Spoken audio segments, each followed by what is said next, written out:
Welcome. It's so great to have you here for another section of the LRT, the Loving Relationships Training with Sondra Ray. I hope you've been enjoying these segments, and they're tidbits of wisdom from Sondra Ray, her many years of teaching the Loving Relationships Training around the world. This segment, number 15, will deal with sex. Sex, it's quite a force, isn't it? Some people say love makes the world go round. Others say sex makes the world go round. This energy is very strong, and how do we deal with it in a relationship? It seems so important in the beginning, and then it can fade out. Year after year in a relationship, people get worn out, they tell us, and their sex life goes out the window. Why is that? So in this segment, sex, we're going to examine some of these common issues in relationships. I look forward to hearing about this subject myself from Sondra Ray, so I hope you will too, and thank you for being here, and let's get on with it.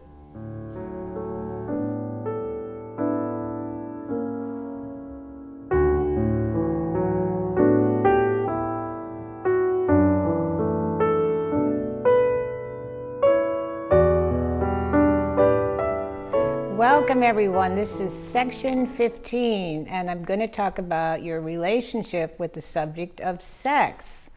So it's a good idea to write down all your negative thoughts about sex. You would be surprised how many you might come out with. Now, when I was a sex therapist in California a long time ago, I wrote a book, I Deserve Love, and that came because I was writing affirmations for people to think while they were having sex. When I took the book to a publisher, they said, "Oh, there's too many books out about sex." I said, "No, there's never been one out about the thoughts about sex." And so they said, okay, and they took it, and it became one of the best sellers I had. And it was all about how to have the right thoughts during sex or about sex. If you want to have the right thoughts about sex and some really high thoughts, read this book, I Deserve Love. This is our second edition, and we've updated it really well, and it's out on Amazon. Another thing for having good sex life is to have the ability to say no when you mean no and say yes when you mean yes. So if you don't feel like having sex and your mate does, well, you might try the following. Instead of rejection, you can just say, well, let's hold each other and breathe. Then the person who wants to have sex might calm down, or the person who doesn't want to might get turned on. So that way you don't feel rejected. You feel you've got some good companionship and good communication and good energy and touching. Some of the negative thoughts that people have are these. Well, sex is bad, that came from the church, or sex is dirty, or sex makes me feel too guilty, or sex is painful, or I don't have a right to even enjoy sex because I'm a bad person. And all your negative thoughts about yourself, besides your negative thoughts about sex, could enter in. And some people even have the thought sex is only for procreation and not for enjoyment. So they can't enjoy sex unless they think they're making a baby. So these ideas are old-fashioned and they're not necessary anymore. So one of the most important things for a good sex life is to have high self-esteem. You really have to love yourself so that you can take in the love your partner is giving to you. If you have thoughts like, I'm not good enough, I'm wrong, I'm bad, then you won't feel like you deserve to have sex. So you really have to have high self-esteem, which means loving yourself all the time and having good thoughts about yourself. And this is where in breath work, we spend a lot of time looking at what we call the personal lie, which is your most negative thought about yourself. And usually that gets in the way of a good sex life. So these are thoughts like I'm wrong, I'm bad, I'm not good enough, I can't make it, and there's hundreds of them. I actually wrote a book with Marcus called Liberation. This is a book about how to undo your personal lie. And I collected about 350 different personal lies from clients. So I recommend you read that book, and it will really help your self-esteem tremendously. Another very important thing for having a good sex life is the ability to receive. You have to be able to receive the love and the energy coming from your partner. It's a good idea to actually focus on the area of your body being touched. That makes it more exciting. If your mind is wandering and you're thinking all kinds of other things, like, did I let out the cats? Is the garbage okay? Those kind of thoughts about the house, people are actually thinking those during sex, because I used to ask my clients, what are you thinking about during sex? And they weren't even thinking about sex itself. So that doesn't work. Not only do you have to focus on the area of your body being touched, but you have to think about what you're doing. Focus on sex and enjoy it. So that's the secret, is stay in present time and don't have your mind wandering. Another thing is to ask for what you like. And if you're shy, you just have to get over that. And if you don't like what's happening, you need to say, I prefer this instead. So you can communicate while you're making love. And it's a good idea to clear your whole relationship before you have sex. So if you have anything going on with your mate that you need to communicate, like a withhold, it's good to have all that cleared up before you start having sex, because that will get in the way. Another problem that people have in sex is they are goal-oriented. They are constantly focusing on the orgasm. So they're not focusing on this moment. They're focusing on the orgasm, which is in the future. So it's important to concentrate on sharing love and sharing love and sharing love, and not even think about the orgasm, because that works a lot better. Another thing that's really important in sex is to work out your resentment before you try to make love to people. You know, resentment deadens the energy. And it's not good to work out your anger if you're having sex. I mean, that's not really making love. Some people use sex to work out their anger. That's not making love. The less anger you have, the more you enjoy sex. The less resentment you have, the more you enjoy sex. It's also recommended that you're very careful who you have sex with. If you're working on yourself, and especially doing breathing like we hope you are, it's not a good idea to have sex with people that are angry, because then you're going to take that right in your aura. What's going on in them is going to come into you, and you don't want that anger coming into you if you're purifying yourself by breathing. So be careful who you're sleeping with. Sex is a lot better when you work out your birth trauma. You may have never thought about this, but your birth trauma is usually suppressed in you unless you've had a lot of rebirthing to clear it out. The problem with your birth trauma is it causes a lot of fear in you. When you were born, there was a lot of anxiety, fear, and drama, even in a normal birth. So most of us have memories of our birth that are suppressed in us. And then we're afraid to be touched because maybe we were mishandled when we were coming out of the womb by the doctors and the nurses. We were frightened that we were alone, and we thought we were going to get hurt, which we did. So all these memories are stored within us. And when you have sex, you're in the nude, and it kind of triggers your birth trauma without you even realizing it. So people who have worked out their birth trauma can let go more in sex, and they can breathe a lot during the experience, which is a way of taking in more love. So we recommend you get rebirthed a lot, and then you'll enjoy sex more. And sex is obviously going to be better when you work out your unconscious death urge. That means all your programming on death. So a lot of people feel like they might die if they really surrender. And people have tremendous fear of death in their subconscious. So people maybe don't realize it, but le petit mort is in French for orgasm, and it means the little death.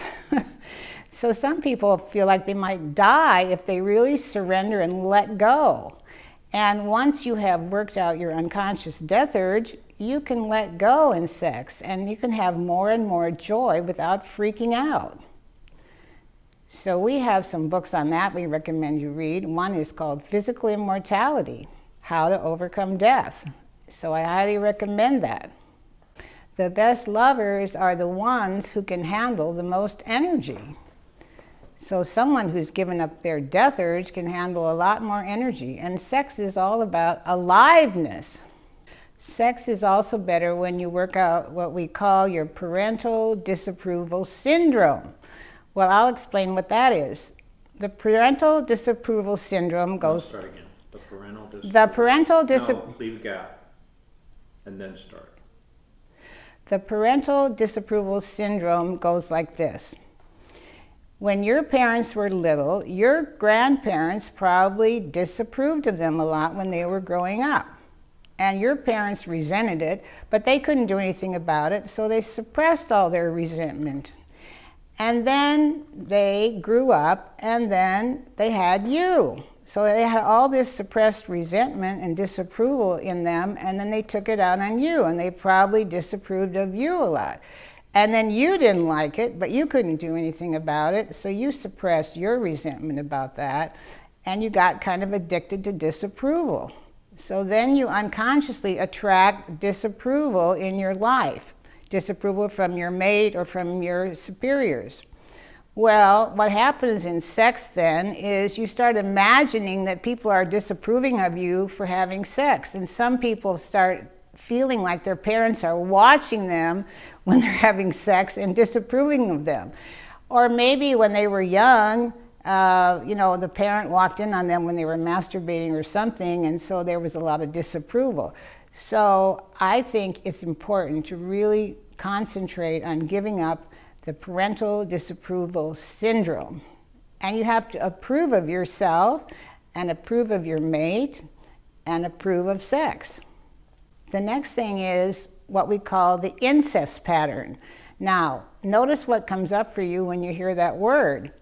Well, we're talking about incestuous energy in families, and this is called emotional incest. And most of us grew up where there was sexual energy flying around and it was all taboo, and so it was suppressed very quickly. So we weren't in touch with our feelings because it was not okay to feel sexual energy in the family, okay? Now, in some families, there was actual incest acted out. I'm not talking about that's very severe. I'm talking about emotional incest, where you might have longed to be with your father if you're a girl, or you might have longed to be with your mother if you're a boy. It's kind of normal. Well, what happens then in sex is if you set up your mate to be one of your parents, which people do, how can you have sex with them? Let's say you're a female and you have your partner set up to be your father. Well, you can't have sex with your father, so pretty soon you can't have sex with your own mate. Now, this is a cause in marriages for people having affairs at times, because sometimes the incest pattern comes up and people have no idea that that's what it is, and they all of a sudden can't have sex with their partners. And this happens to a lot of couples. They don't understand the incest pattern. So that is something that we look at, and it's very important to know you don't want to set your mate up to be one of your parents. How can you have sex with your parents? This is a big issue. Sometimes it happens when people grow up that their parents are not getting along. So let's say you're a girl and your father is not able to relate to your mother, so he starts relating to you almost as a wife, and he starts confiding in you things that are too personal. And then a lot of emotional incest gets triggered.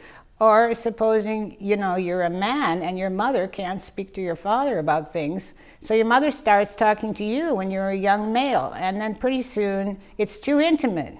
And then there's an emotional energy between you and your mother. There's even such a thing called the Madonna prostitute complex in therapy. And this is where a man, for example, can't have an erection with his own wife. So he gets really upset and he goes to a therapist and confesses that he has no problem having an erection with a prostitute. Well, why is that? Because he doesn't have the prostitute set up as the mother. He has his wife set up as the Madonna. So it's called the Madonna prostitute complex, and it's more common than you think. Some people have sex separate from spirituality because probably in church they were told sex is bad. This is very unfortunate because sex is actually a spiritual act. Somebody said, well, if God wanted you to have sex, he would have given you genitals. It's kind of supposed to be a joke, but it's true. You do have genitals and you were made to have sex. So God approves of sex. You have to really realize that. Some people have so much shame about sex they can't enjoy it. So what you have to do almost is invite God into your bedroom. Maybe you need to set up an altar in your bedroom. Maybe you need to read some prayers before you have sex. You want to invite God into your sex life, and this will make you feel a lot less shame. Sex happens to be very good for your health. There are studies that even prove this, that sex is good for your health, and people who have sex live longer. So that's the good news. I would say one of the most important things is to give up all guilt, period. In general, you want to do that, but especially around the area of sex, because guilt demands punishment. So if you have guilt about anything, it will ruin your sex life. If you have guilt about sex, it will certainly ruin your sex life. So we recommend you really study the Course in Miracles, which is the most important book in 2,000 years, in my opinion, and it's really there to help you give up all guilt. So think about that. I just want to mention some of the chapters in I Deserve Love, and each chapter has appropriate affirmations for that topic. Here's one on body sensations. Here's one on orgasm. Here's one on masturbation. Here's one on affection, foreplay, intercourse, fears. There's a lot of different chapters. And now in the new edition, we wrote a whole section on LGBT community also. So you might want to get this book, I Deserve Love, which was my very first book, which is still out there.